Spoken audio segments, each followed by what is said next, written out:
Mm.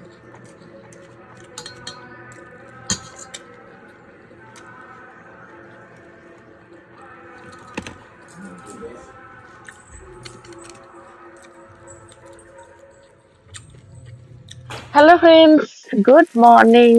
ଆଜି ଥିଲା ବୁଧବାର ଯେହେତୁ ଏତେ ଦିନ ହେଲା ମାଛ ପଖାଳ ଟିକେ ଖିଆ ହେଇନଥିଲା, ସେଥିପାଇଁ ସକାଳୁ ଉଠିକି ମନ ତ ଚାହୁଁଥିଲା ଟିକେ ମାଛ ପଖାଳ ହଉ, ଆଉ ମନ ଯାହା ଚାହୁଁଛି ସେଇଟା ହବନି। ଏଇଟା କଣ ମାନେ ପସିବଲ?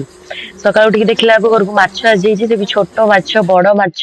ଆଉ ମାଛର ଯୋଉ ହ୍ୱାଇଟ ହ୍ୱାଇଟ କଲର ଯୋଉ ପୁଣ୍ଟିଟା କିଏ ଖାଆନ୍ତି କମେଣ୍ଟ ନିହାତି ଜଣେଇବେ, ମତେ ବହୁତ ଭଲ ଲାଗେ। ତ ଏଠି ମାଛକୁ ଧୋଇକି ସଫା କରି ହଳଦୀ ଲୁଣ ଗୋଳେଇକି କଡା କରିକି ଭାଜି ଦେଇଥିଲି। ଭାଜିକି ମନ ପସନ୍ଦର ମାଛ ପିସ୍ ଆଣି ଆସିଲି।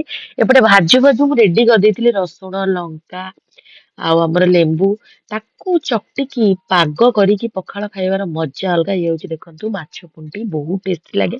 ଗୋଟେ ଟିକେ କର୍ଣ୍ଣଫ୍ଲାୱାର ପକେଇକି ଭାଜିବେ, ଆହୁରି ବହୁତ କଡକଡ ଲାଗିବ ଆଉ ଟେଷ୍ଟି ଲାଗିବ। ତ ଏଠି ବଢିଆ ପାଗ ଗୋଟେ ହେଇଯାଇଛି, ରସୁଣ ଲଙ୍କା ଲେମ୍ବୁ।